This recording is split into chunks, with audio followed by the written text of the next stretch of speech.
What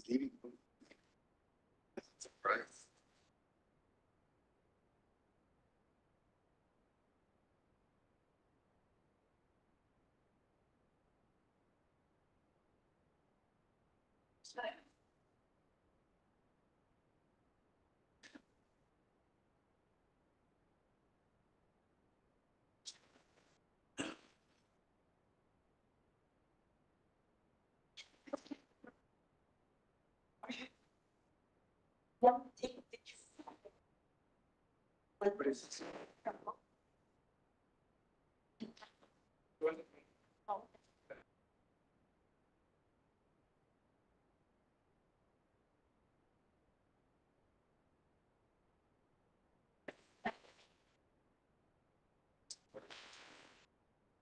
Good afternoon.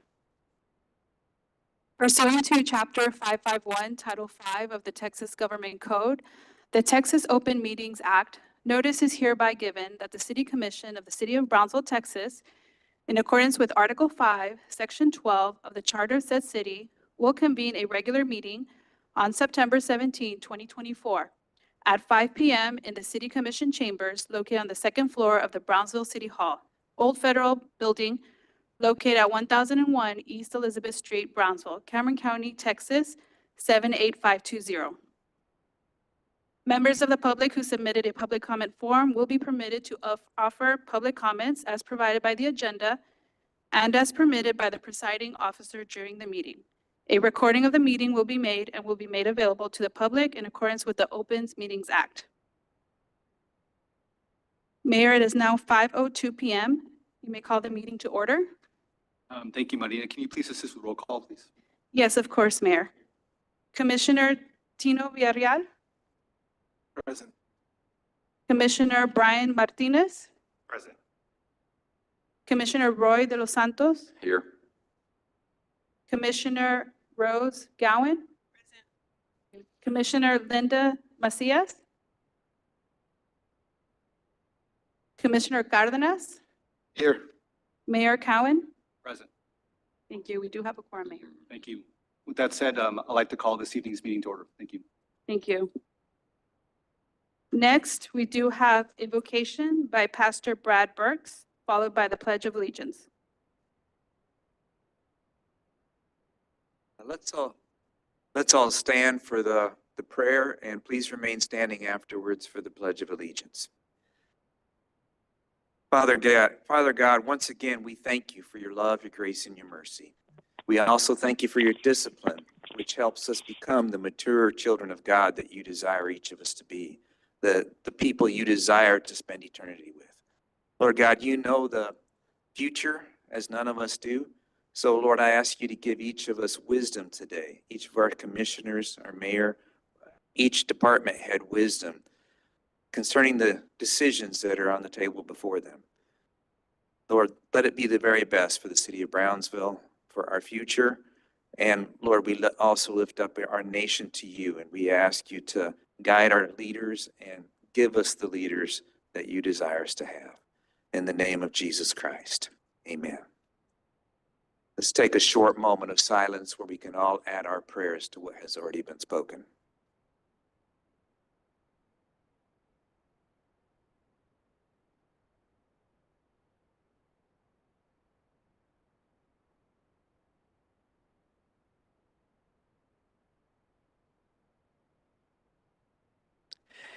Amen. Pledge allegiance to the flag of the United States of America, to the republic which stands, one nation, under God, indivisible, with liberty and justice for all. Honor the Texas flag. I pledge allegiance to thee, Texas, one state, under God, one and indivisible.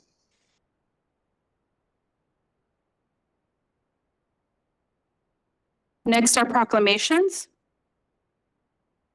Hispanic Latino Entrepreneur Day.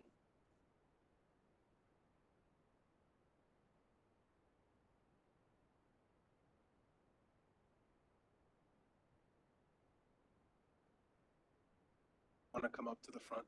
Yes. Thank you. A proclamation of the City Commission of Brownsville, Texas, recognizing the Hispanic Latino Entrepreneur Day, September 17th, 2024. Whereas each year the federal government, state, and local governments, along with fellow Americans, observe Hispanic Heritage Month from September 15th through October 15th by recognizing and celebrating the histories, cultures, and contributions of American citizens whose ancestors came from Spain, Mexico, the Caribbean, and Central and South America. And whereas this year's theme is Pioneers of Change, Shaping the Future Together, encapsulating the spirit of innovation, resilience, and unity that define the Hispanic experience. And whereas these pioneers of change are the U.S. Hispanic Latino entrepreneurs who bring a wealth of cultural heritage, creativity, and economic strength, making significant contributions across all sectors of society and families. And whereas, as of June 2024, Hispanic Texans made up 39.7% of the state's population, while Hispanics make up 93.9% of the city of Brownsville's population and have contributed to the region's rich history, economy, culture, and community. During Hispanic Heritage Month, we recognize, honor, and celebrate enormity of Hispanic Latino contributors towards a more prosperous, innovative, and inclusive Brownsville economy for all. And whereas Brownsville is joining communities across the country for the inaugural Hispanic Latino Entrepreneur Day, founded by Juliana Garaizar, Jesse Martinez, Mark Madrid, and Gustavo Suarez, to acknowledge and encourage support for Hispanic Latino entrepreneurs that contribute to local, state, regional, and national economies. And whereas the eBridge Center for Business and Commercialization in Brownsville, Texas, serves as a vital hub for fostering Hispanic and Latino entrepreneurship by providing resources, mentorship, and support to accelerate the growth of innovative businesses that contribute to the economic prosperity of the region. Now, therefore, we, the members of the City Commission of the City of Brownsville, Texas, by virtue of the authority vested by the charter of said city, and on behalf of all of our citizens, do hereby recognize the day of September 17th, 2024, as the Hispanic Latino Entrepreneur Day, done on this, the 17th day of September, 2024. Congratulations.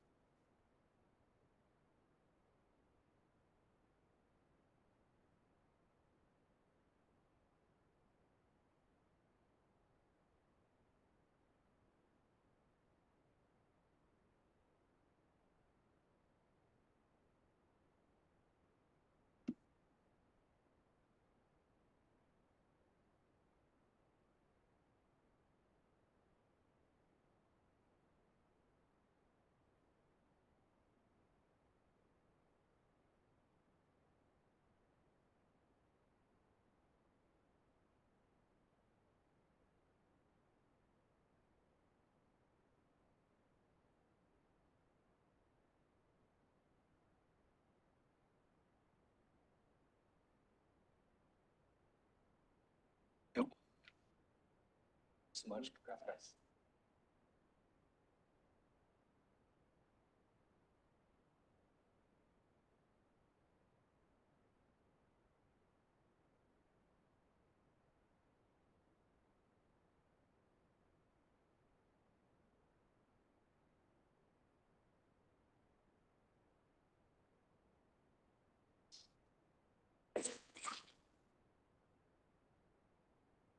Hi, good afternoon. My name is Eric Quintero. I am the new Community Development Manager for BCIC. So on behalf of BCIC, UTRGV, and everyone involved at the eBridge Center, we would like to thank the city and its commission for recognizing today, and ask that everyone in the community with their friends and family who are looking into entrepreneurial opportunities to reach out to us to see how we can help. Together we can empower and continue to push Brownsville to new heights. So thank you.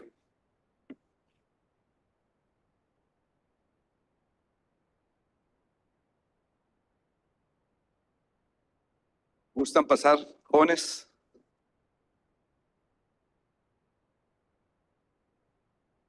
Se lo voy a leer en español. Yes, the next proclamation, Liga Pequeña de Béisbol Matamoros AC.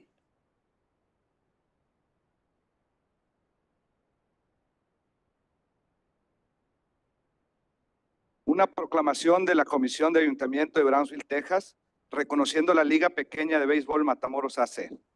Considerando que los ciudadanos de Brownsville y Matamoros tiene una gran relación de apoyo cultural, económico mutuo. Los triunfos de nuestros ciudadanos son motivos de gran orgullo para ambas partes del Río Grande. Y considerando que los deportes tienen el poder de unir la comunidad, atravesando barreras nacionales, fomentando un espíritu de compañerismo, respeto y orgullo, y considerando que el 5 de julio del 2024, el equipo de las ligas pequeñas de béisbol de Matamoros AC ganó su lugar para representar a México durante el Campeonato Mundial de Ligas Pequeñas 2024 en Williamsport, Pennsylvania. Y considerando que la lista del equipo encabezado por el administrador Jorge Villafranca y los entrenadores César Villafranca y Ramón Villafranca, con los atletas destacados Isaac Garza, Carlos Salazar, Gerardo Cisneros, Santiago Sotelo, Antonio Guerrero, Raúl Hernández, Sergio González, Yadir Aguilar, Ulises Ortiz, Ricardo Cavazos, Diego González, Luis Longoria y Dominic Valderas, quienes contribuyeron al éxito del equipo, y considerando que el 14 de agosto del 2024 el equipo de México obtuvo su primer triunfo en la liga en contra de del equipo de Aruba 0-2, logrando el quinto juego sin hits para México en su historia dentro del Campeonato Mundial de la Liga Pequeña. Y considerando que el 20 de agosto del 2024 el equipo de México jugó contra Cuba en su juego de eliminación, que dio lugar en un gran regreso que no olvidaremos. El equipo estaba en una racha perdedora de las primeras 4 entradas 0-4, pero nunca se rindieron y continuaron entregando lo mejor de sí hasta el final. Durante la quinta entrada el equipo de México empató con el de Cuba y durante la sexta entrada ganaron el partido 6-4. Los resultados resaltados por juego fueron presentados por ESPN y otras plataformas sociales. Y considerando que nuestra comunidad nunca olvidará la emoción, los nervios y, más importante, el orgullo que sentimos al ver a los jóvenes de Matamoros realizar sus sueños durante el Campeonato Mundial de la Liga Pequeña de Béisbol 2024. Así, por lo tanto, nosotros, los miembros de la Comisión de Ayuntamiento de la ciudad de Brownsville, Texas, en virtud de la autoridad que nos otorga la Carta Municipal de dicha ciudad y en nombre de todos nuestros ciudadanos, reconocemos a la Liga Pequeña de Béisbol Matamoros AC por todos sus logros, hecho este 17 de septiembre 2024.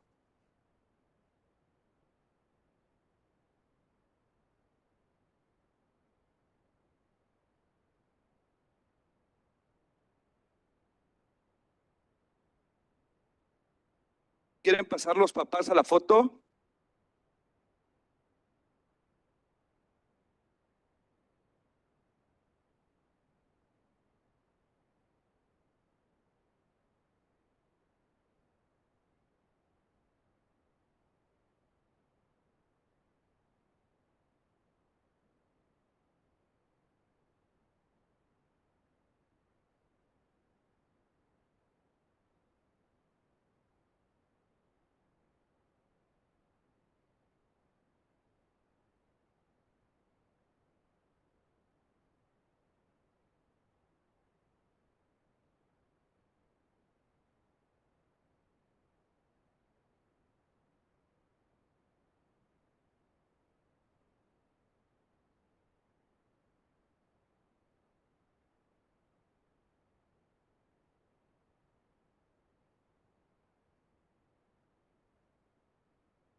¿No quieren pasar las mamás por una foto también? Se ven tan guapas en sus uniformes.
No sé si está el coach o alguien quiera dar unas palabras.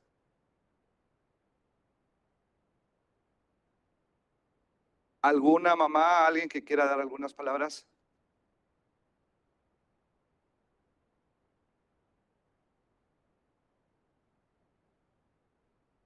My name is Mirna Leal.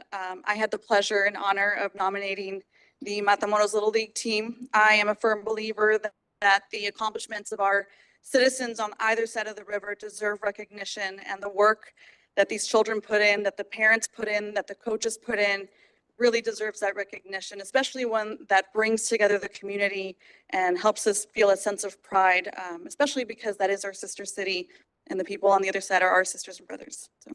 Now one of the moms. Muchas buenas tardes a todos.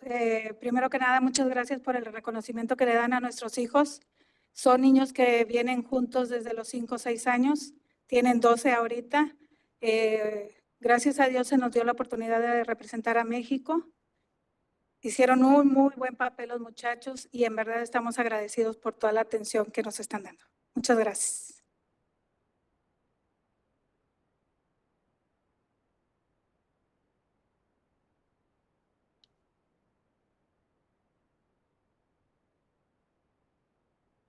Next is public comment period. For section 2-26, meetings and agendas, public input during meetings, conduct. Conversations between or among audience members should be conducted outside the meeting room. Attendees should refrain from conversations while commission is in session.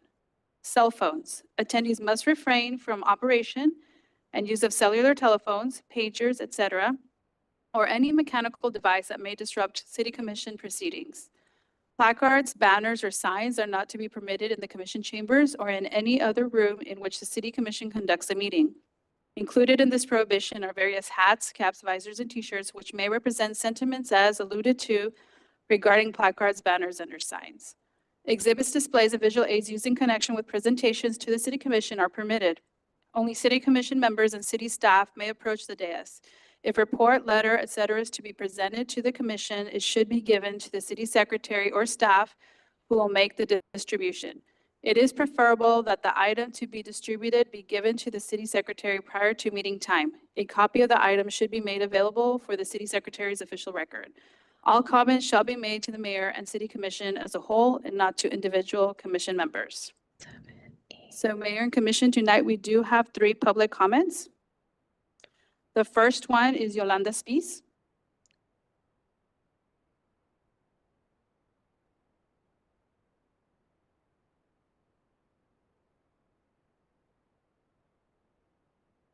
Good afternoon.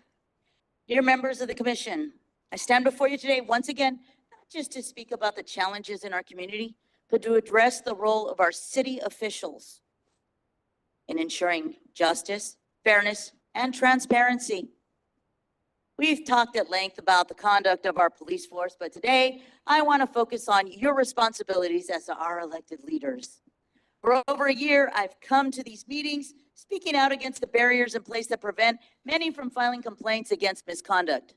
The procedures, while clear on paper, seem designed to discourage rather than empower those who seek justice. But who's responsible for these procedures?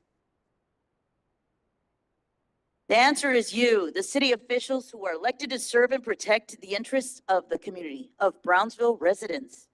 The people of the city of Brownsville look to you for leadership to set the tone and the standards by which our city operates. When our systems are flawed, when our citizens feel intimidated, yes, I use the word intimidated because it's true, by the very processes meant to protect them, the responsibility for change starts with you, each and every one of you. I have to ask you to consider, are the current procedures truly in line with your duty to serve the people of Brownsville? Are you doing everything within your power to ensure that every voice is heard and that every complaint is taken seriously and not mocked and laughed off and verbally abused, and every barrier to justice is removed? That's what the situation is. It's not enough to sit back and assume the system works. A lot of you are doing that and you shouldn't.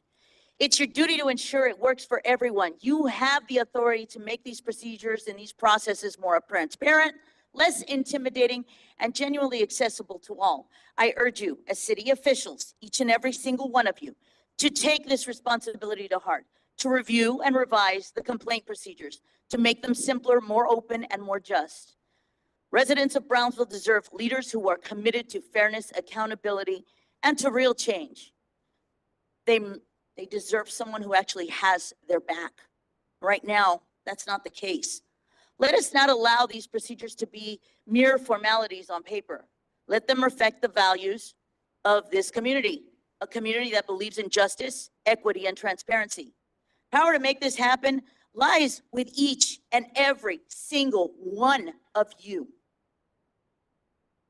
I trust you will use it wisely, and I'm really hoping that these words do not fall on deaf ears, even though for the past, 18 months, it feels like that. Next, Julie Pedraza.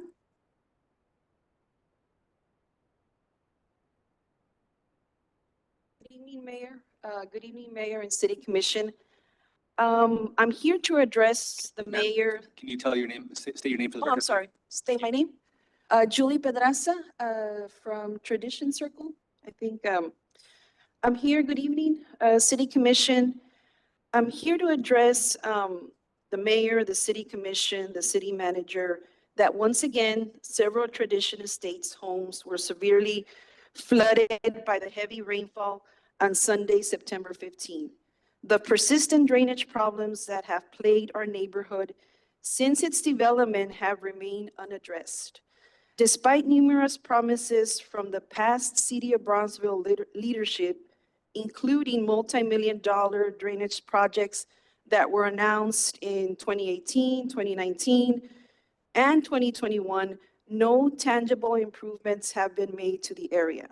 In July 2024, during a Channel 5 interview, the city engineer pledged a $55,000 in-house solution for Tradition Estates, but nothing has been implemented. I think the news coverage mentioned that the design was in process. So here we are again. Monday, flooding in Tradition Estates have severely damaged our homes. Water has infiltrated the walls, the floors, and even ceilings, weakening our homes' foundations and creating conditions for potential mold growth. Many of our belongings, including furniture and appliances, have been destroyed or severely impacted. The cleanup process, as you all know, is extensive and urgent, requiring the removal of standing water through drying of affected areas and disinfecting surfaces to prevent mold and mildew. I personally had to miss work to manage these tasks, and I'm here to ensure that the current City of Brownsville leadership is fully aware of our persisting flooding issues and that we need long-term solutions instead of solutions that are just short-term makeshifts. And also, media is currently waiting to get an update on my flooded home and the response from the City of Brownsville. Implementing workarounds and makeshift drainage solutions are not effective for our community. A water pump was installed by the bike trail, but that's not a standing solution. Also, I want to make you all know that the Brownsville Community Development Corporation sold those Tradition Estates lots back in 2005, and they still own two vacant lots near my home. Following Sunday's rainfall, those lots have become inundated with trash from neighboring properties. Despite my repeated requests for cleanup and maintenance. Can I finish real quick? Finish your statement. Just real quick, just to make sure that you all are aware of our neighborhood's drainage problem. It's been years. I know it's not you all's problems. It was inherited from previous leadership, but I want to make sure that you all are aware that everyone there is a homeowner. We get impacted. We miss school. We miss work. And the city manager, a previous city manager, promised those improvements and also the engineering. So that's why I'm here making myself known. And I want to thank you, Mayor Cowan, for responding to my messages. He was promptly sending back and forth assistance. I know also Mr. De Los Santos knows of the area. but it's very crucial that you all put our area into the drainage projects. Thank you. Ma'am. Next, we have Joseph Salmon.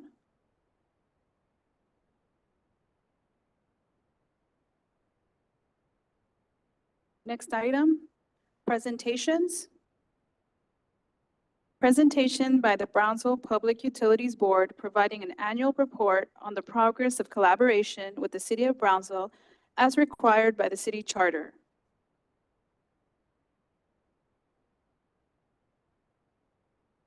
Good afternoon, Mayor, City Commission. Thank you so much for having here. And we're here to report on our annual charter updates. And this is a requirement per Article 6, the Brownsville Public Utilities Board Section 4F. With me, I have my executive team, and I'm going to turn it over in a bit to Mark Dombrowski, Assistant General Manager and Chief Operating Officer, to run the full presentation. Let me introduce you first. We have Paul Gonzalez. He's our Chief Legal Counsel and also General Counsel for the Brownsville in-house. And we have Chief Administrative Officer, Constanza Miner. We have Mike Bettis, and so he is our CFO. And now Mr. Dombrowski will continue with the presentation. Will we keep it brief?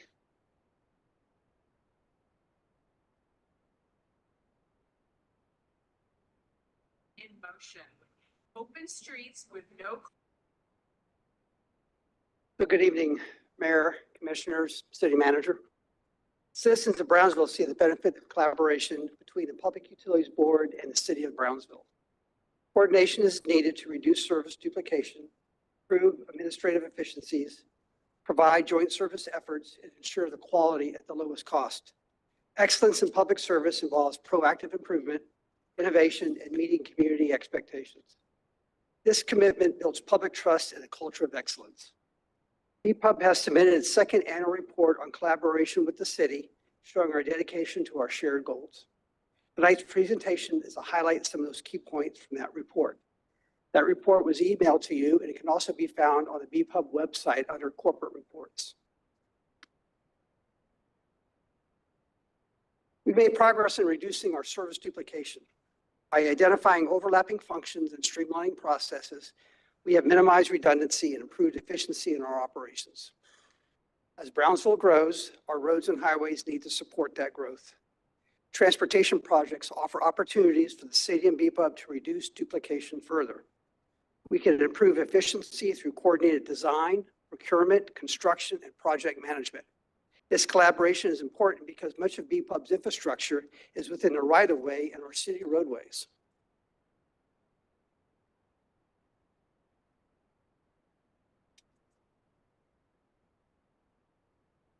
Another area we've eliminated duplicated services is backflow testing. The BPUB Cross Connection Control Department performs annual tests on city-owned backflow preventers. These devices are essential for protecting our potable water supply from contamination. Over time, backflow preventers can wear and become damaged, compromising the ability to safeguard our water supply. Regular testing helps identify issues early, ensures compliance and safety standards, and protects public health. Through this collaborative effort, we have streamlined the process, reduced redundancies, and enhanced the efficiency of our operations. Second, we have focused on administrative efficiency. By implementing new technologies and optimizing our workflows, we've significantly improved our administrative capabilities, resulting in faster and more efficient service delivery to our customers and citizens.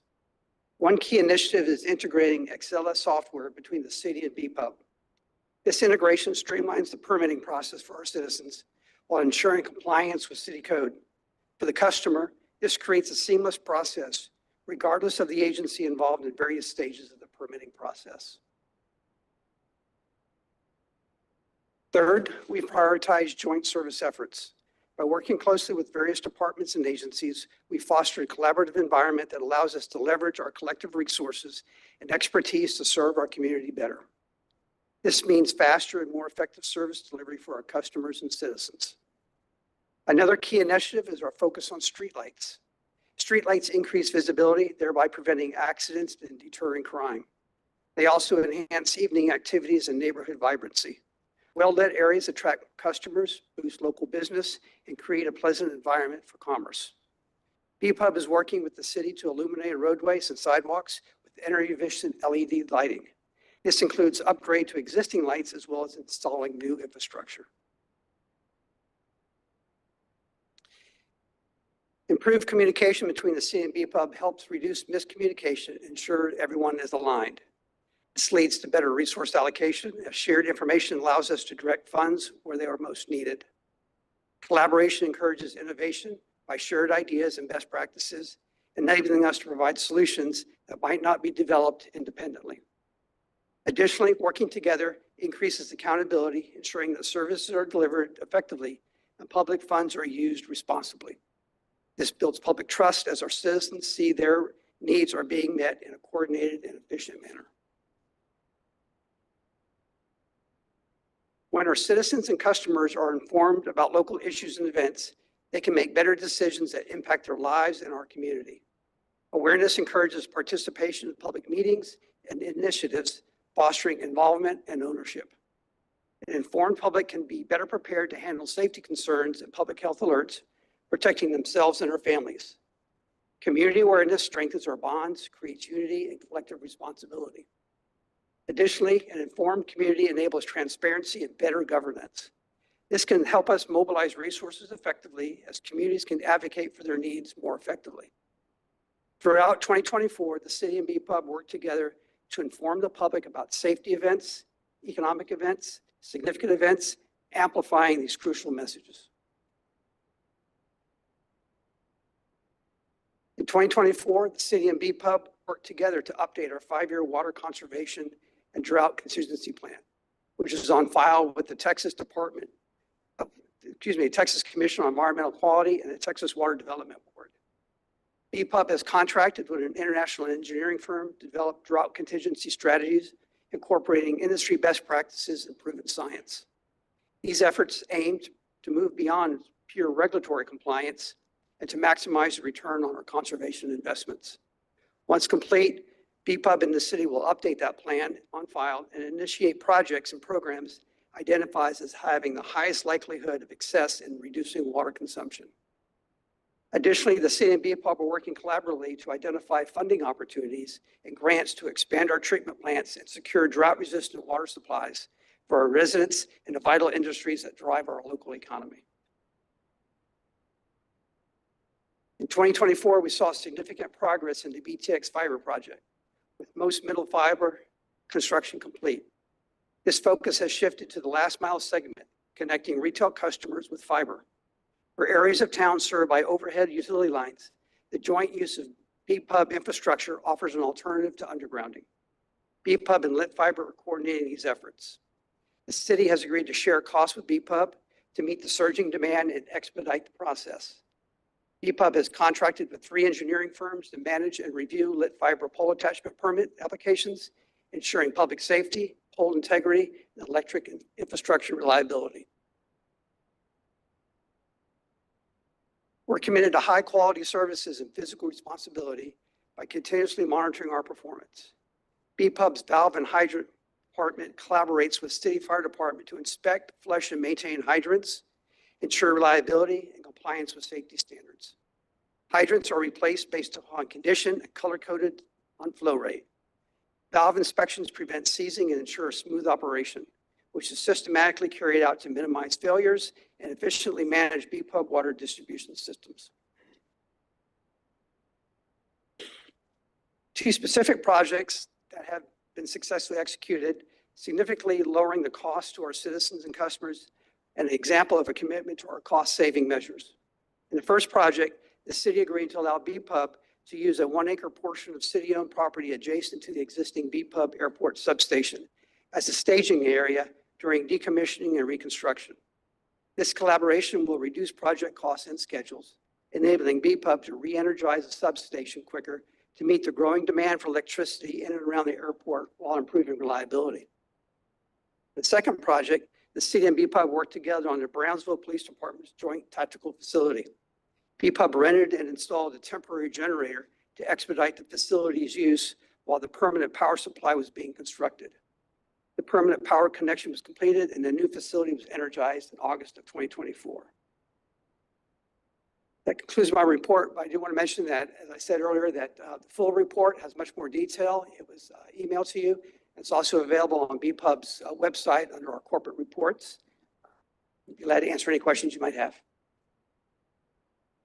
I have some questions. First of all, happy birthday, Connie Miner. I recently became aware that the PUB is in the process of updating the poll agreements to the 2023 standards. You have multiple entities working on that. Are you able to share with the commission when you anticipate completing these updates? So we updated the pole attachment license agreement in 2023. We've executed one of those so far, and we're working with the other attachers to convert them to the new agreement. I don't have a date when that might happen. Okay. Also, on one of the slides, I saw that Lit Fiber is pause reviews. Do you know if Lit Fiber is encountering any issues with other attachers cooperating since their pole attachment agreement language is different? The only other project that I'm aware of they have is in Ohio, and I'm not familiar with that utility. Well, I'm talking about like because we have multiple. With the other utilities? Like with the other ones, because we Right. have multiple pole attachers. Yes. And their agreement language is different. Do you know if some of the delay is because the language is different between those? So I've been informed that they were negotiating with the other telecom companies, including Spectrum, AT&T, and others that attach, that their initial idea was that they wanted to be highest on the pole, and that was the engineering that they put forward. They're still negotiating, to my knowledge, with those telecoms. I don't know the status of those negotiations. Is there anything that you guys, PUB, can do to encourage the other attachers to cooperate so that we stop the delays in our citywide broadband development? So for pole attachments, they're highly regulated by the FCC as well. So they're non-preferential and non-exclusive. So first in time, first in right. So it would be up between those telecoms to negotiate amongst themselves any sort of agreement to move their infrastructure. Okay, thank you. Comments or questions from the commission? Thank you. Thank you so much.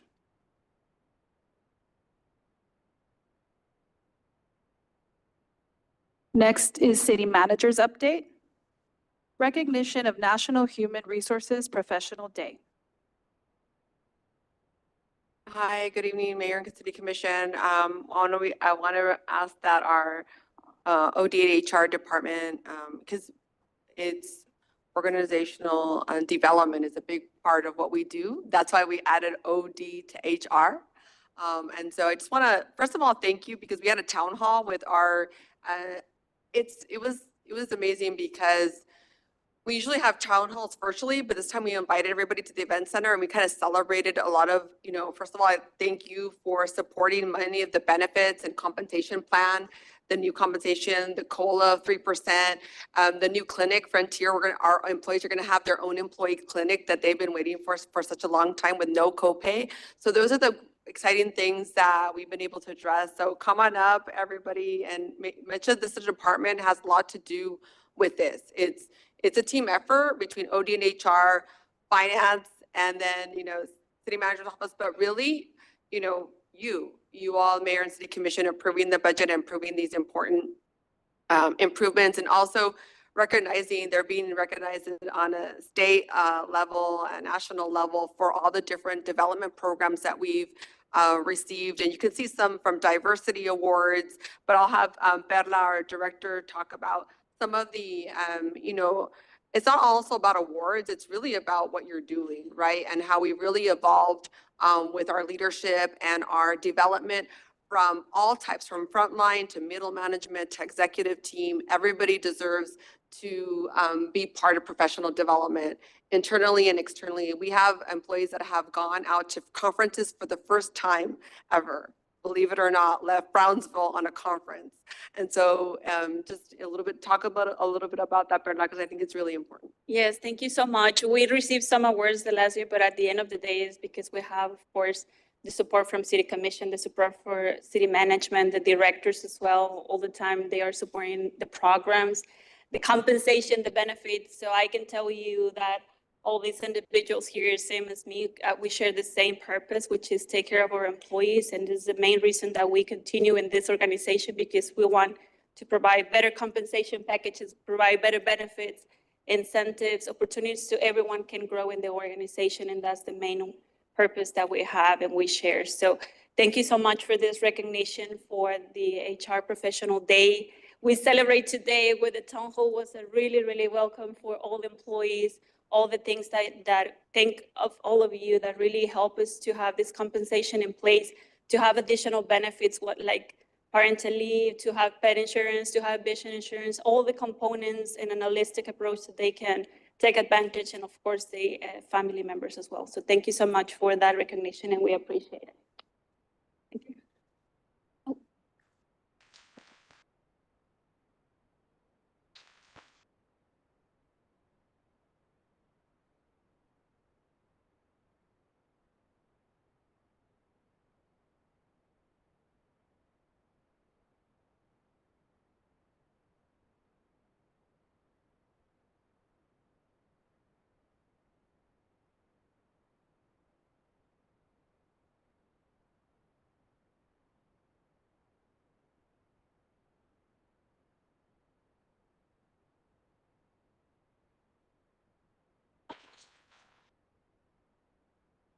Where's Manny?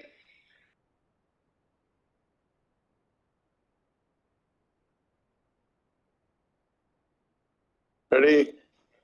1, 2, 3. See if I don't get fired for this. There we go. Take one. One city, ready? You want a video with it? Got it.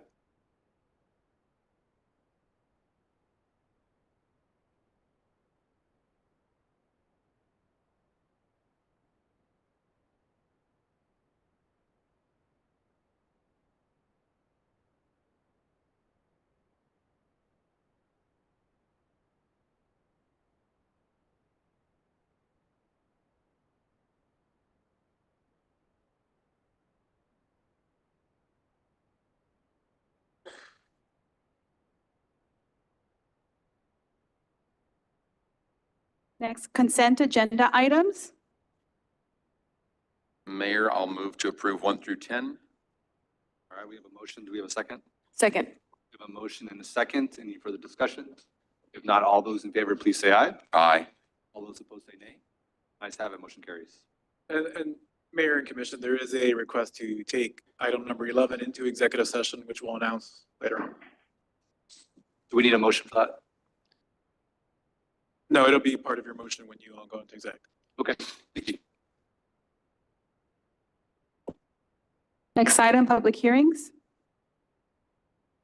Public hearing and action on ordinance number 235-2024-024S to request a specific use permit in a residential single-family R1 zoning designation to allow a wireless communication facility for El Jardín subdivision shares 19, 27, 22.88 acres out of block 145, ABST 2, Cameron County, Texas, located at 4330 East Morrison Road, Brownsville, Texas, 78526, as shown in Exhibit A, District 2, Planning and Redevelopment Department.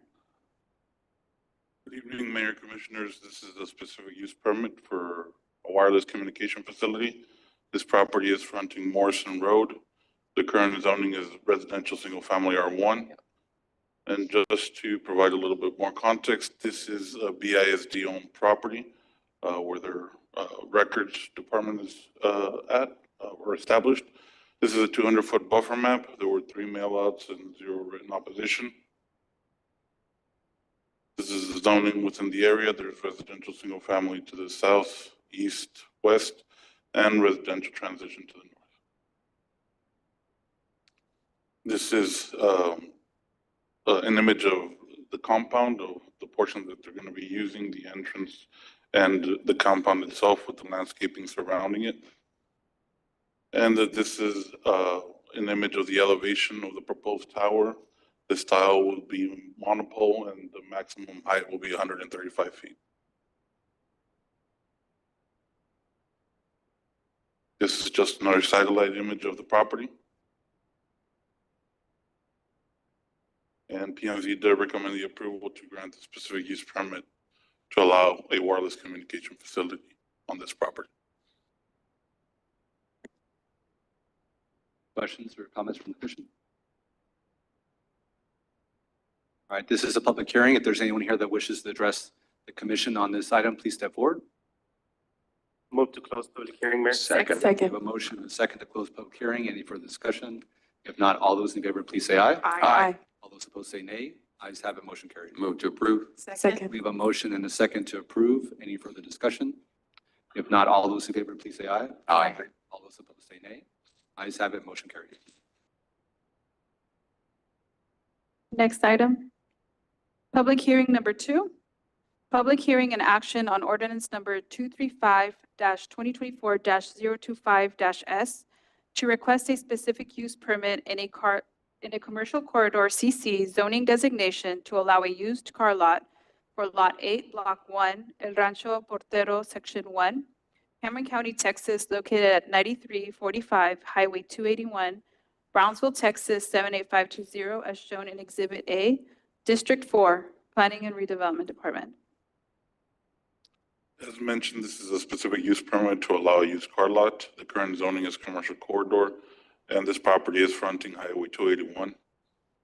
This is a 200-foot buffer map. There were 11 mailouts and 0 written opposition. Again, to provide a little bit of context, there is an existing warehouse that has housed automotive uses previously. This is the zoning map, commercial corridor within the area, residential, single family to the south, agriculture to the west, and ETJ to the east. Another satellite image. And PMC did recommend the approval to grant a specific use permit to allow a used car lot. And as we've done with previous requests related to used car lots, the following conditions would apply. Basically, all vehicle inventory must be stored within the property. Additional vegetation buffers and screening when applicable when there's residential single-family uses adjacent to the business. All inventory within the property, all unloading of the inventory must be done with the property. Privacy for abutting residential uses, again, masonry walls, only applicable when single-family uses are adjacent. And any nuisances produced by mechanic and body work must be done within enclosed areas. Any questions? Questions or comments? This is a public hearing, so if there's anyone here that wishes to address the commission, please step forward and state your name. Hello, good evening. My name is Yesenia Garza. I'm renting the property at 9345 US Highway 281. I saw on the PowerPoint that they're requesting mansardy walls on the left and right hand side. I have supporting letters from my neighbors. This property was used as a car dealer in the past, in 2021 to be exact. And I want the business currently has a chain link fence. And the business owner, he did a quote on how much would it cost for the mansardy walls, and we're talking about nearly 70K. So I wanted to know if using a chain link fence fabric or a fence privacy tape or a heavy duty fencing shade covers or a commercial grade screens could be accepted as privacy for my neighbors. I have supporting letters from them where they're okay with us putting that. And if that's not the case, we could use sheets or a wood fence. Yes. Letters are in Spanish since the neighbors don't speak English. Ma'am, and you said you're renting this property? Yes.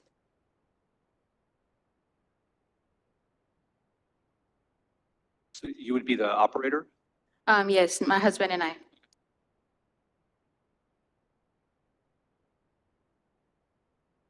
So if you don't own the land, why would you be responsible for the masonry wall?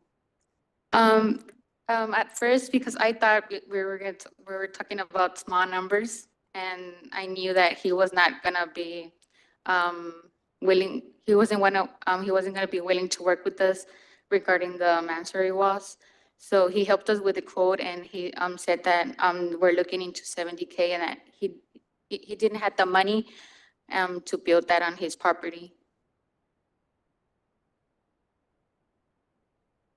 Martin, how many linear feet are we talking about where masonry would be required because of abutting residential, single family? Well, in this case, there's residential uses on both sides, so it's a significant amount. It's over 150 feet.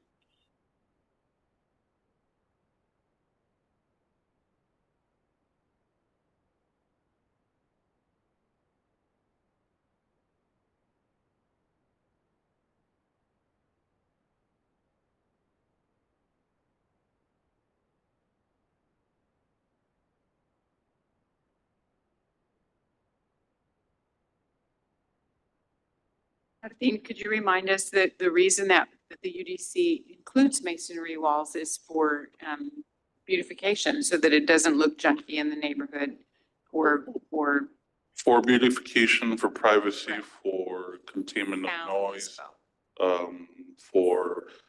because we did receive, or in the past, we have received complaints about this type of use when they do accessory tasks to their vehicles, for example, body work or whatever it may be, it does sometimes cause a problem. The masonry wall was also intended to withstand time, because with, for example, picket fences, usually within 2 years, 5 years, they will start deteriorating.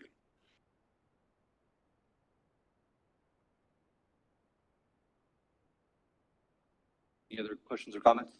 About 3 lots up or 2 lots up, there's a house and it's surrounded by many vehicles. Is that a used car lot or is that a? It's an import-export business.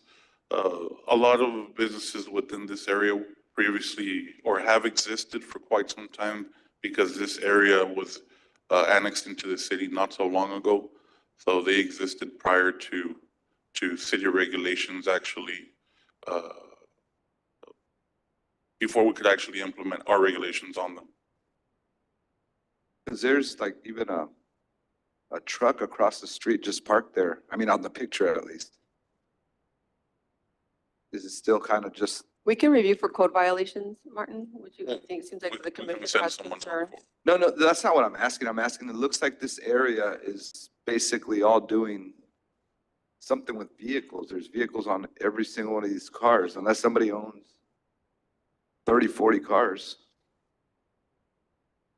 So is this a normal practice up in that area? Well, there is a mixture of both businesses and residences. And On the because same it was lot? county, a lot of these businesses took advantage of the leniency that the county had. Thank you. Martin, how long ago did we start requiring the masonry walls? Since 2020, since the adoption of the UDC. 2020. My only reservation with this is that I'd like to be consistent in the requirements when these kind of cases come up. I know 2 meetings ago, we entertained one along 14th Street, I believe, and they shared that they were willing to invest in the property because that's the kind of business they wanted. I'm not opposed to it. I'd like to be consistent in the requirements that we have for these kinds of businesses.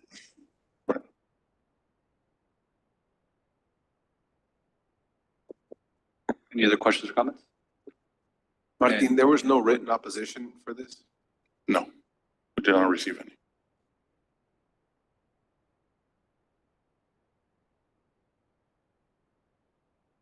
Is there anyone else that wishes to address the commission on this item? I'll entertain a motion to close public hearing. Move to close public hearing, Mayor. We have a motion and a second to close public hearing. Any further discussion? If not, all those in favor, please say aye. Aye. All those opposed, say nay. Ayes have it, motion carries. Entertain a motion on this item.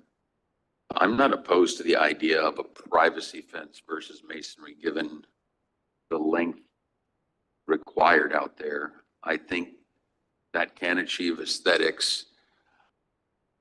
Do we have a standard in place if we allowed a privacy fence, that if it becomes broken, deteriorated, dilapidated, that the owner can then be cited to bring it into compliance?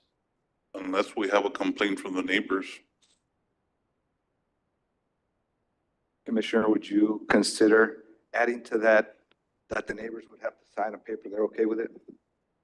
I'd be good with that. I mean, I have no issues with it either. Are you suggesting the privacy fence all the way around or just at the back, like? The two sides abutting the residential, single family, where masonry would normally be required.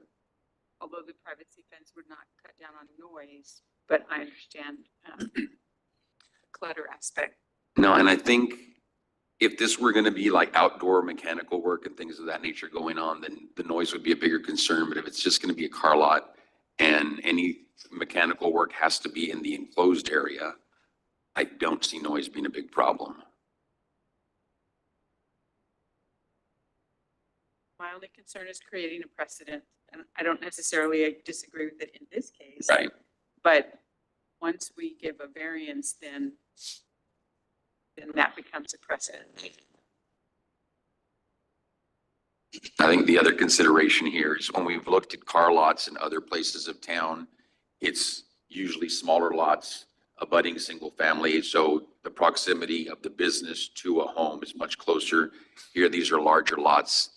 Even though they're residential right next door, the distance between the property line and the homes on both of those is significant enough that I don't see that it poses any major problem. And I think that's something we could consider in the future as well. Also, what we can consider on this one is it's actually not even zone residential. It's zone border commercial. Oh, okay. So I'll make a motion to approve with all of the requirements put forth by the department, with the exception of the masonry wall, to allow for a privacy fence in the same areas, so long as the residential neighbors agree to that. But when you say, may I ask a question? So when you say privacy fence, you mean a real privacy fence, not sheets as sheets? No, I mean like a wooden privacy fence. You should stay. I agree.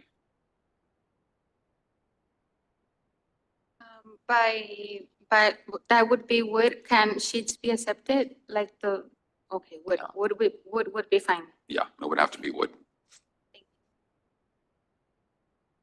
Yeah, my motion is to approve with all the department's requirements, with the exception of, instead of masonry walls, wooden privacy fence in the areas where masonry would otherwise be required, subject to approval of the neighbors. All right, we have a motion. I'll second. A second. Any further discussion on this item? I do, I just want to be clear. I agree. But also with what Commissioner Martinez and Commissioner Gowan were saying. So moving forward, it would be for like the variance would be because it's in a commercial corridor. Is that different than what we've done? I just want to be clear. It's a legit question, and I apologize. I didn't hear all the comments from Commissioner Martinez. I think he was a little soft-spoken, so I missed some of that. And But, I think I am too, because I've been yelling. What at kids. perspective that I've got is not so much what it's zoned for there right now. I'm looking at the size of the lots. That this isn't like we see on the frontage road where you've got house, house, house. And so a car lot is going to be literally less than 10 feet from your windows. I think here you're talking about a very good distance between the homes. That's why I'm willing to consider the variance here. I just wanted to get like where we're at, because I do believe Absolutely. in the continuity of another variance that happens. No, and I know previously when we first started getting applications for these coming in, I remember there were several at the beginning that we approved without the masonry wall requirement. So that precedent already exists. Okay, thank you. Do have a motion and a second. Any further discussion? If not, all those in favor, please say aye. Aye. All those opposed say nay. Ayes have it, motion carries. Public hearing number 3. Public hearing and action on ordinance number 235-2024-026S to request a specific use permit in a residential estate RE zoning designation to allow a battery storage facility for 3.435 acres out of Block 13, Emilia Subdivision, Share 12, Espiritu Santo Grant, Cameron County, Texas, located at 6505 Emilia Lane, Brownsville, Texas, 78575, as shown in Exhibit A, District 3, Planning and Redevelopment Department. Again, this request is for a specific use permit for a battery storage facility. This property is currently zoned residential estate and is fronting Amelia Lane. This is the aerial map. There were 200, this is the 200-foot buffer map. There were 5 mailouts and 0 written opposition. And so as you can see, this property is located directly to the south of the sports park, between Amelia Lane and the southern boundary of the park. This is a zoning map. There's residential transition to the south, regional center to the north, residential estate to the east and west. Here's another image of the aerial view. And this is the area that will be used for the storage of the batteries. According to the applicant, it's approximately half an acre. So the request is not consistent with the comprehensive plan. The future land use plan, P&Z did recommend approval, however, to the specific use permit to allow a battery storage facility in residential estate. So Martin, what is a battery storage facility? Is that new batteries yet to be sold or old batteries before they're disposed, or? So just a brief description. I believe the applicant is online to provide additional comments or explain more in detail.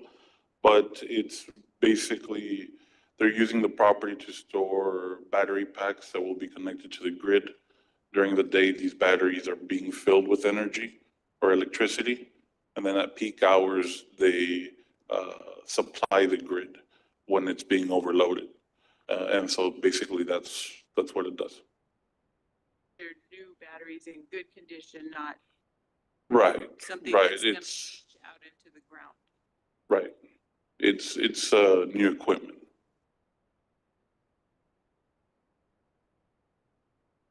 Well, I believe the applicant is on. Oh, I'm sorry. You want to come up?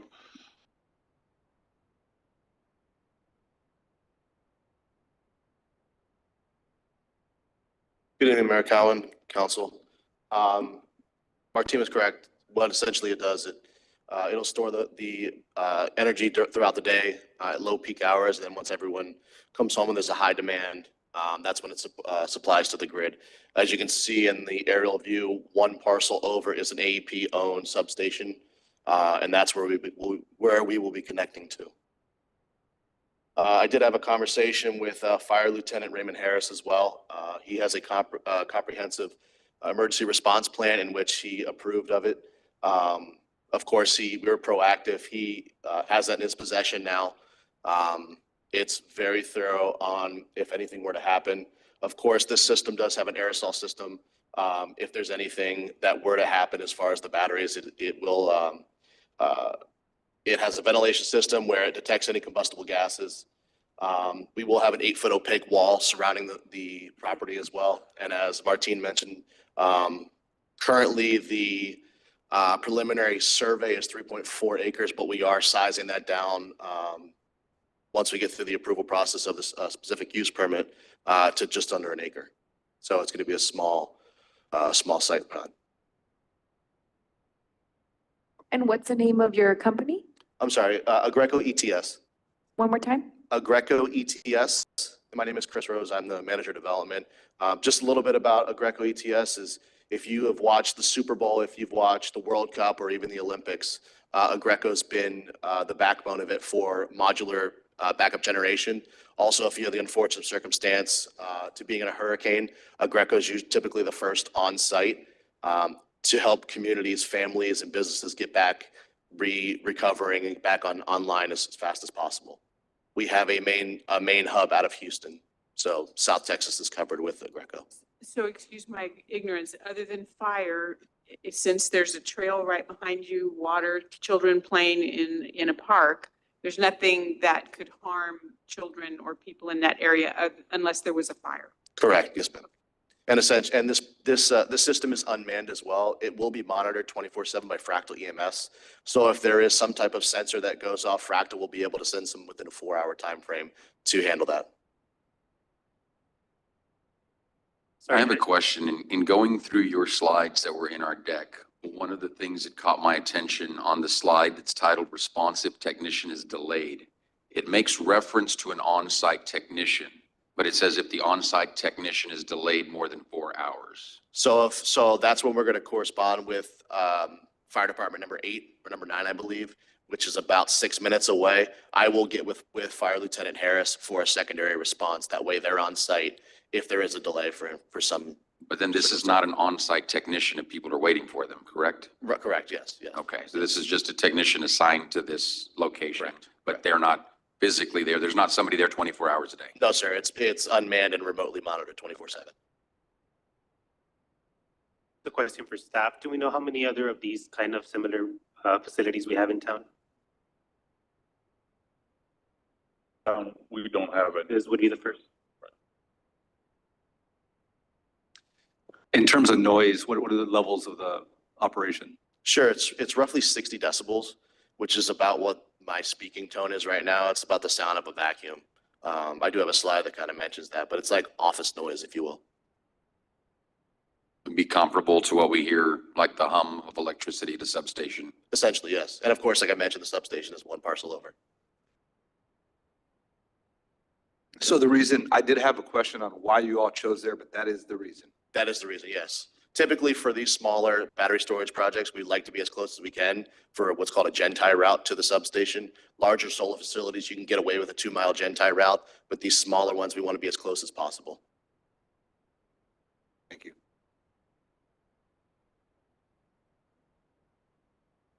All right, any further comments or questions? Well, I have one more question. Is this underground, overground? How does it work? It'll be overground. Okay, so you go over that property or on the street and then cut in? It's going to come across Amelia Lane into the substation, I believe, currently. Across the what, I'm sorry? It's going to come down through Amelia Lane and then into the substation. Oh, okay. Very short route.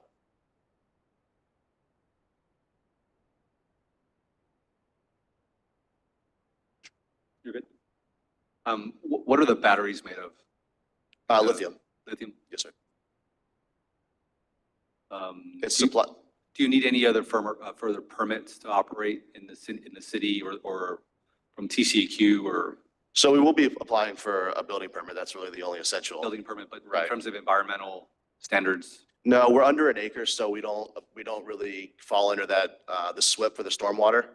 So essentially it's all just building permit. This isn't a flood area, is it? No. Any other questions or comments?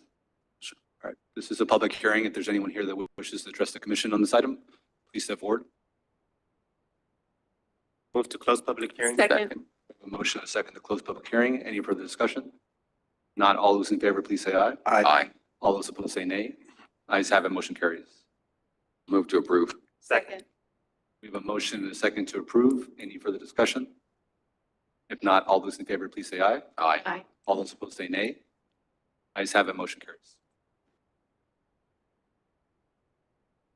Public hearing number 4. Public hearing and action on ordinance number 235-2024-027 to rezone from Regional Center RC to Light Industrial LI to allow warehousing and logistics for lots 2 and 3, Block 1, 802 Coffeeport Subdivision, Cameron County, Texas, located at 6600 Ruben Torres Boulevard, Brownsville, Texas, 78526, as shown in Exhibit A, District 2, Planning and Redevelopment Department. So this request is a rezoning from Regional Center to light industrial. The property is fronting Ruben Torres Boulevard, and the proposed use is warehousing, logistics, and manufacturing. This is a 200-foot buffer map. There were 16 mailouts and 0 written opposition. To provide additional information, this particular or these properties are where Dipasa USA is located. They're an edible oil manufacturing company. They've existed there for many years. For some reason, their property has never been zoned industrial for manufacturing. They found out that they weren't in compliance when they came in to do a pre-development meeting to expand their office space.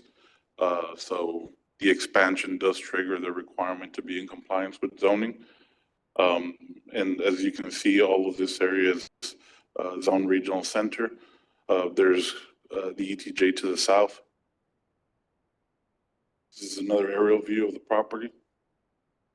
And the PNZ did recommend the approval to rezone from Regional Center to light industrial. Any questions or comments from the commission? Can I motion to? Second. Public comment. Yeah, I'm sorry. This is, I'd like to open up for public comment. Is anyone here that wishes to address the commission, please step forward. Move to close. Second. We have a motion second to close public hearing. Any further discussion? If not, all those in favor, please say aye. Aye. All those opposed say nay.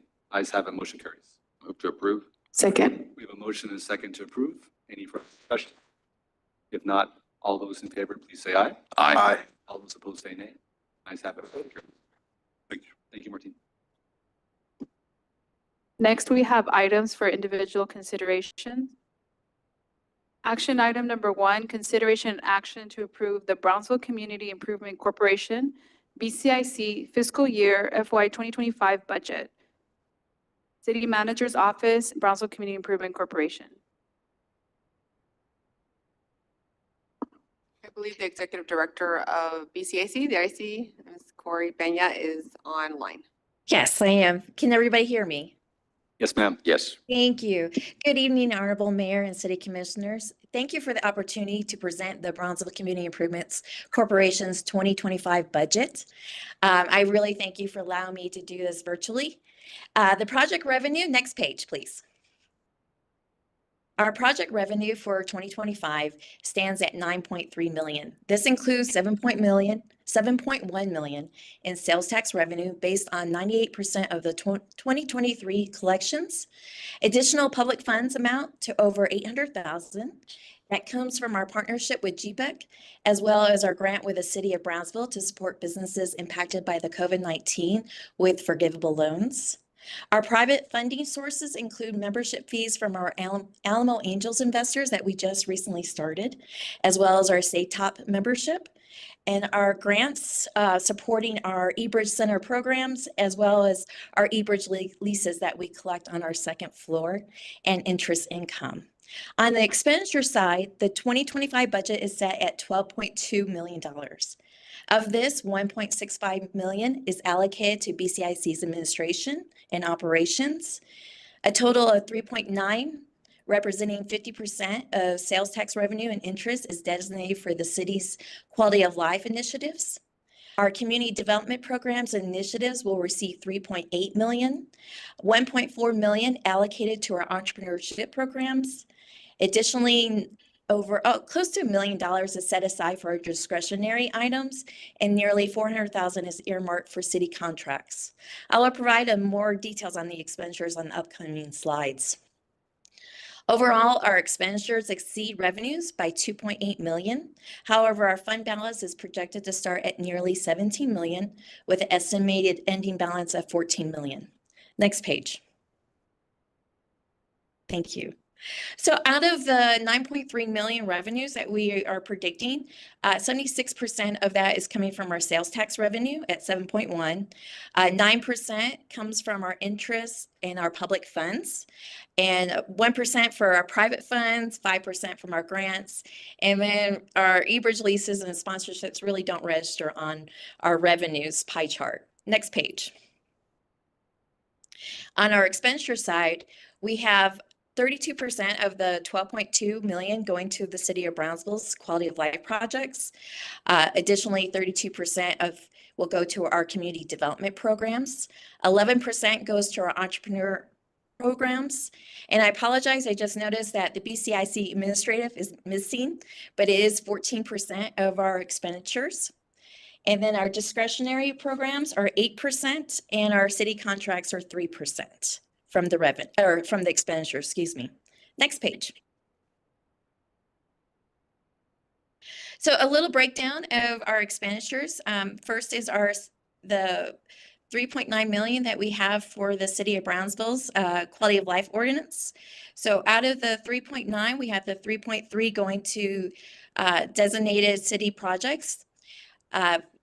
$500,000 going to the sports parks maintenance and operations, and then 80,000 to the administration. Out of this past year, we have already allocated 4.2 million. And the last three items on that, the bus stop shade tree project and our indoor playground at the airport, will be on our next agenda item. Next page, please. A little bit more details on our initiatives. For our quality of life projects, this past year we budgeted 3.3 million, and this coming year we have budgeted 1.3, so it is a decrease of $2 million. New to this coming year's budget is our BCIC projects, and these projects are going to be identified by our ongoing Brownsville Sports Park feasibility and market study that we just actually started, and our strategic plan that we are just wrapping up. So the items that we have identified, those the 1.6 million will be designated to those projects and initiatives. Our big grants, we have decreased it to 800,000 this coming year, and our sponsorship remains the same. For our entrepreneurship programs, we have decreased our accelerator programs about 140,000. Training and workshops, we did have a little heftier budget this past year, but we reallocated because there was opportunities for us to do some leadership programs. So we took it from our trainings, but we are putting it to another budget for 25,000. And these are little workshops and trainings that we want to conduct at eBridge, and we have been doing it for the past 2 years that we have opened, but we want to do maybe bring some more speakers down that actually have a fee to it. Our small business grants, this past year we designated 50,000, and this coming year we have it at 200,000. The reason for the increase is we have for the past 4 years for Startup Texas, we have actually had, when we had our pitch competition, we had seed funding associated with that. So we are walking away from that and looking more into doing reimbursable grants to these businesses, helping with their equipment, their manufacturing, more detailed into the scalability of these businesses that go through our accelerator programs. Our RGV startup, this was our first year and we actually knocked it out of the park. And so we are continuing with it with the same budget as last year. Our Frontier Leadership, that is actually what the new program that we started this past year. And so we are continuing with that. And that leadership program is focusing on our college students, they're first in the family college students, from the 18 to 26-year-olds who we haven't been able to hit with our other programs. So our Frontier Leadership is hitting those target markets to inspire entrepreneurs in our community. Our Alamo Angels, that's our angel investment group. We have it 75,000. And then of course we have our eBridge Center, which is, we consider that as our program. This past year we had it at 370,000 and we have bumped it up to 417. And the reason we did that is we were fortunate enough to receive an EDA grant this past fall. And part of that EDA grant is to remodify our second floor blueprint lab so we can have prototyping equipment. So we have a construction amount in there to remodify our second floor blueprint lab to accommodate our the equipment so there's no fumes and such. And then under our discretionary, our Small Business Recovery Fund, which is our partnership with the city of Brownsville for the COVID-19. We have that. We are still slowly decreasing that. And that's the forgivable loans at 10,000 and 20,000, depending on how many low income employees you have. And then trade shows, we've been fortunate enough to partner with our sister organization as well as Cameron County and the RGV to, represent Brownsville in various trade shows. So we do want to continue doing that. And our professional studies and consultant, that includes our Brownsville Sports Park. We're carrying that over. And then we have a grant match. This past year we did 500,000. We did decrease it to 250,000. Okay, next page. So just to go a little bit over, just as a reminder, we do carry over our commitments and assignments. That reason for that is we do have a lot of our community development, our big grants, our quality of life grants are reimbursable, so they don't expend it until the project is near completion. So what we're carrying over is over $12 million. From these past year is over $4 million from the city of Brownsville's quality of life projects. We have a little bit, 1.3 million from our big grants from 2002 to this current year. Our First National Bank of Texas, that's our partnership that we did with GBEC as well. So we're carrying that over, and that is we are going to 2 years out of our 3-year commitment with them. And then our quality of life, we're very proud that we have allocated, we're still have 3 million that we need to disperse, that these projects are underway, the 12 projects. And then we have various assignments that we carry over because we have commitments that we haven't fulfilled yet. And then our rainy day fund. Our rainy day fund is our balance that we do for, if we have, unfortunately, a disaster in our area, BCIC can continue operations for 150 days. And we're also looking at to see how we can also implement a plan to where out of that 3 million outside of our operations, how can we assist our community with that with grants? So that will be going through this year to determine on that plan. And then we also have our city contracts. Our city services is at 24,000, and then our airport debt service is at 365,000. Next page. And that is all I have for our budget. So if anybody has any questions. Yeah, Corey, thank you so much for giving us this presentation. I love hearing all the different programs and you went in depth into explaining them, and I appreciate that. I actually have a couple of questions. My first question on the small business program, is that the one, the federal, they gave in a grant for COVID recovery? If you could go back 2 slides so we can go to the strategic initiatives. Right there. Are you talking about the Small Business Recovery Fund? Yes. Yes, that is the one that we have with the city. We were fortunate enough, I think we had quite a bit of money. And so we're slowly, taking it away. The program was on pause for a few months because of the city's grants department was reviewing HUD changes. And so we had to make sure our guidelines were appropriate to what the new guidelines of HUD. And then we were making sure that, if there was any steps that we can eliminate to make it easier to be eligible. And so we just actually, the past 2 weeks, we've actually started it back up. Perfect. Okay, then I would love to sit down with you, get all that information and pass it to as many small businesses that could potentially benefit from this program. Yes. My next question is, I noticed that you stated BCIC project 1.6. I know this study, we've been talking about it for many months. Do you know when this is going to be completed? We just activated, we just signed the contract with HUD and Partners to conduct the study and the feasibility and market study and the developer solicitation. So it will take over 26 weeks for it to be complete for just the feasibility and the market study. After the 26 weeks, then we'll go into the developer solicitation.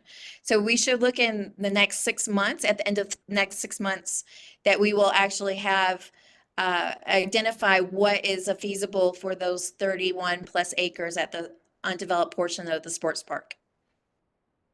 Okay, but we don't know yet more, so No. if it's gonna be additional, okay. My No, only ask is that we ensure that we continue to collaborate with the city, only to ensure that whatever project is discussed, that there is proper sustainability, because what ends up happening is a lot of times, organizations create projects, and then Agree. the city has to pick up on that cost, and like any other organization, there are budgetary constraints, and so I just want to ensure that we're creating projects that have its own sustainability, so it doesn't come at the cost of the taxpayer. I totally So agree just with keep you. that in mind, and if we Yes. can continue collaborating, I would really And agree. I have to appreciate say, Alan Guard is actually on the committee with us. So he is with us on that. And the Hudden Partners are actually coming down next week. So I will be reaching out to all the city commissioners because they do want to meet with every city commissioner and the mayor and the city manager. Perfect. Thank you so much. And then my last question, I'm sorry. How much is left over after all of this? I know you mentioned 3 million in the reserves, but So after this, we have, if you look at the BCIC projects, we put 1.6. So the other half is unassigned, and that is the 50%, the 1.6. And that is with the conversation that I've had with my board, we would like to have another joint meeting with city commission so we can talk about that 1.6 million that's unassigned. okay, yes, and I just want to make this comment, and this is in regards, this is a huge city issue. It's not only in District 2, but just to let you know, District 2, we have 60,000 residents, and there's a huge disparity between population and parks. So Agree. when we discuss about parks, we have 4 parks, 3 of them which are considered pocket parks, and 1 park which is a set of swings. And so as you can see, there is definitely a disparity when it comes down to meeting the needs of parks and increasing the quality of life. District 2 is also the only district without a trail. And so and I bring these issues because I would love to find ways to collaborate and see how we can enhance our park systems. As I mentioned earlier, we do have constraints to our budget, and I would love to look for ways in which I know that, you know, we already passed the city ordinance of the 50%, but if we can think about parks, not only for District 2, I just share in my experience and the district that I represent, but this is an issue in all districts. So we can just think about that. I know that Parks itself has a limited budget, but if we can come up with a way, a grant or some form of collaboration where we can enhance the quality of life for not only District 2 residents, but for residents in all of Brownsville. I truly believe that our residents deserve better, and we need to do something about parks. Yeah. And I know that we can do that, and we can get there with your help and your support. I agree. I think it's very important that we leverage, you know, our funds towards grants that could assist in creating and enhancing our park systems. Thank you so much, Corey. Corey, thank you so much for your presentation. Do you have a grant writer, a dedicated grant writer? We do not. So I would encourage you to get one because as you've heard me say many, many years ago, every single year, that there are many ways that BCIC can help the community. And one of those ways is not to rely on the revenue from the taxes, but also to generate new money. And that could be through grants. Commissioner Macias mentioned the park situation in her district, but I would say that in addition to that, citywide, we do not meet the national acreage of park acreage to population ratio. And it could be a very important benchmark for BCIC to adopt, that it would be assisting the city to reach and achieve that park acreage to population ratio.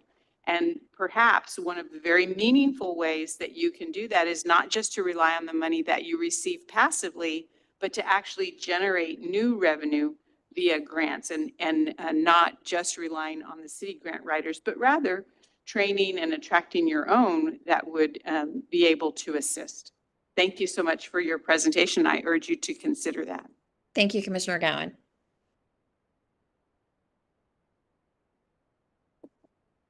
I have a question on the last slide. Can you go to the last slide? So there are two quality of life 2024 line items. Can you quickly explain the difference between those two? Yeah, the quality of life 2024, those were the community grants that we did this past year. So we had 3.3 million that we assigned to quality of life grants. So out of that 3.3 million, we funded 12 projects. And so that included from the zoo, zip line, to the Moody Clinic's expansion, to the children's museums, rock climbing. I shouldn't call it rock climbing, a climber wall, and the various other small projects. Well, thank you, Corey. You're welcome. Any other questions or comments from the commission? I just have a quick comment. I know that Corey change is always just different, sometimes uneasy, and I just want to thank you and your team as we continue to look towards quality of life projects for BCIC. I know that it's a shift, and you guys have been very gracious in opening your minds to a new direction. I know it's difficult, but we really appreciate you working with quality of life projects, and I look forward to many more conversations as we look to improving our city's quality of life. So thank you. Thank you, Commissioner. Thank you so Villarreal. much. Thank you. Mayor, a quick comment. I spoke with BCIC and their board last Monday, and I do believe there is still some difference in opinion. I don't think you should slow down approving the budget, but I do agree an additional joint meeting to discuss those differences in opinion would be very productive. for Agree. both sides. Yes. Let's work towards that then. And I think even beyond that, Alan, I know when the mayor and I had talked about it after meetings with GBIC, and we saw how productive those were, we talked about trying to do that at least twice a year. And I think that would be good for both boards. Yes, we agree. We found it very beneficial when we've met, because it has been a very long time since our previous, I think it was like in 2018. So it was fresh of, laying everything out, and that way, we're all on the same page. So we really appreciate the time that you took for meeting with us. I'll make a motion to approve, Mayor. We have a motion and a second to approve. Any further discussion? Not all those in favor, please say aye. Aye. All those opposed say nay. Ayes have it, motion carries. Action item number 2, consideration and action to approve the Brownsville Community Improvement Corporation BCIC expenditure of Type B funds for the City of Brownsville's quality of life projects in the amount of $1,287,845. City Manager's Office, Brownsville Community Improvement Corporation. Okay, this is me again. If you can go to the next slide. So back in April 30th of 2024, the City Brownsville staff presented projects to our board, and the board approved 3 of the 5 presented projects. Next page.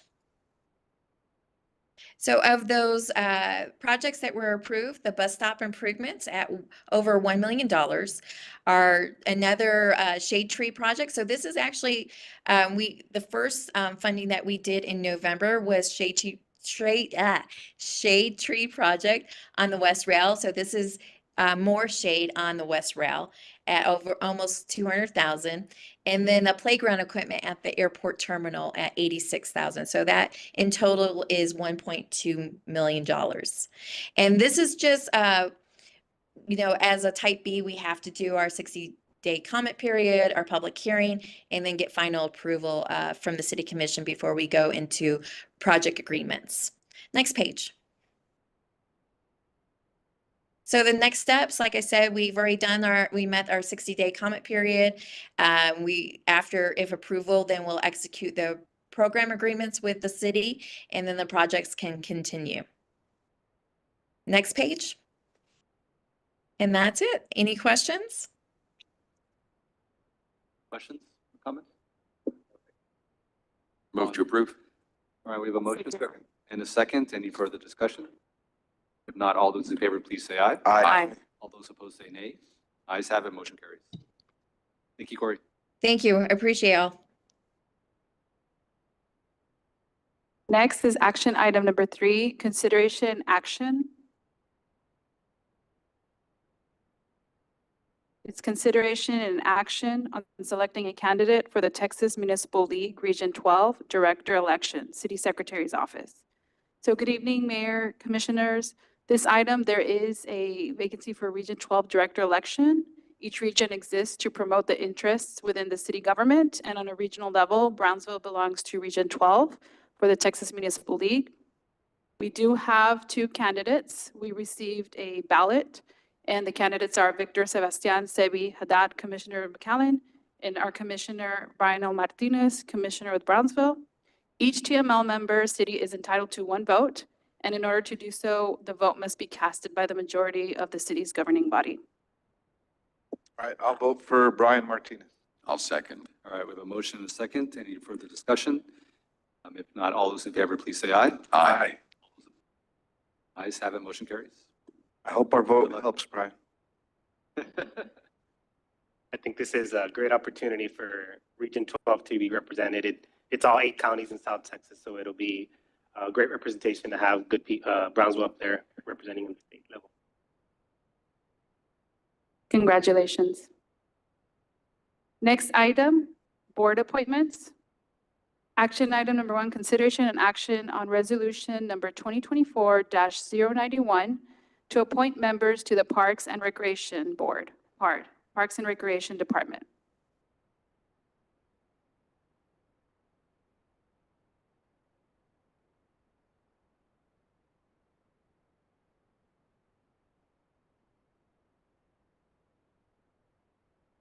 Good evening, Mayor and Council. Sean DePalma, Parks and Recreation Director. As you see, we've had a misstep in tracking some of the term and the expirations of those terms. So at this point, we're coming back to you to address this topic here, which is 2 members of the board have their terms expired at this time. And then in addition to that, we had a resignation from the chairwoman, which was Eva Garcia. So we would like to have that individual replaced as well. I would like to make a motion to appoint Ruben Santibanez.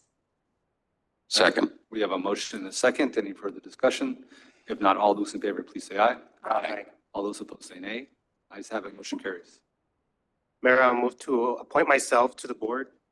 I do want to also share, I do have intentions of appointing a citizen, but at the time, I feel with all the great momentum we have with this department, I want to be part of it for the meantime, and then appoint a citizen right after. I'll second. A motion and a second. Any further discussion? If not, all those in favor, please say aye. Aye. All those opposed say nay. Ayes have it, motion carries. And I'll reappoint Priscilla Noriega. All right, we have a motion and a second. Any further discussion? If not, all those in favor, please say aye. Aye. All those opposed say nay. Ayes have it, motion carries. Thank you very much. Thank you.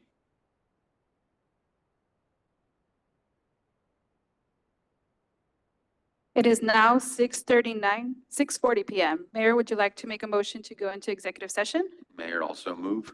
All right, we have a motion and a second. Any further discussion? If not, all those in favor, please say aye. Aye. All those opposed say nay. Ayes have it, motion carries.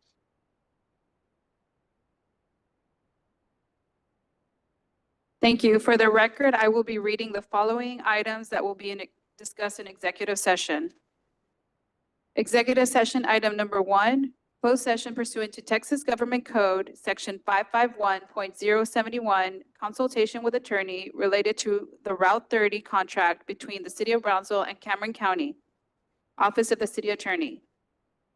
Executive session number 2, closed session pursuant to Texas Government Code, Section 551.071, consultation with attorney related to arbitration with BPUB, Office of the City Attorney. Executive session item number 3, closed session pursuant to Section Government Code, Section 551.071, consultation with attorney related to Project Dingo.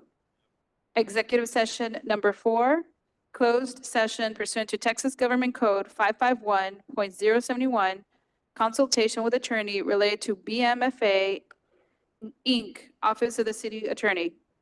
And for the record, additional executive session item, closed session pursuant to 551.071 regarding the marketing and advertising services agreement for the airport.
Yeah, I can read it.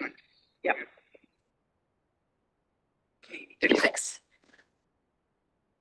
It is now 8:36 PM. Mayor, would you like to reconvene to regular meeting? Yes, please. Thank you. I will proceed by reading consent agenda item number 11. Consideration and action, considering to award a 3-year term contract with Anyone Collective for marketing and advertising services for an amount of $325,000 for 1 year as budgeted. Years 2 and 3 would be in the amount of $425,000. Mayor, I'll move to table. Second. We have a motion and a second to table. Any further discussion? If not, all those in favor, please say aye. Aye. All those opposed say nay. Ayes have it, motion carries. Thank you. Next are possible action on any items as discussed in executive session. Number 1, consideration and action, if any, regarding Route 30, contract between the City of Brownsville and Cameron County. Mayor, I'll move to approve as discussed in executive session. We have a motion and a second. Any further discussion? If not, all those in favor, please say aye. Aye. All those opposed say nay. Ayes have it, motion carries. Thank you. Next item, number 2, consideration and action, if any, related to arbitration with BPUB. Mayor, I'll move to proceed as discussed in executive session. Second. A motion and second. Any further discussion? If not, all those in favor, please say aye. Aye. All those opposed say nay. Ayes have it, motion carries. Next item, consideration and action, if any, related to BMFA.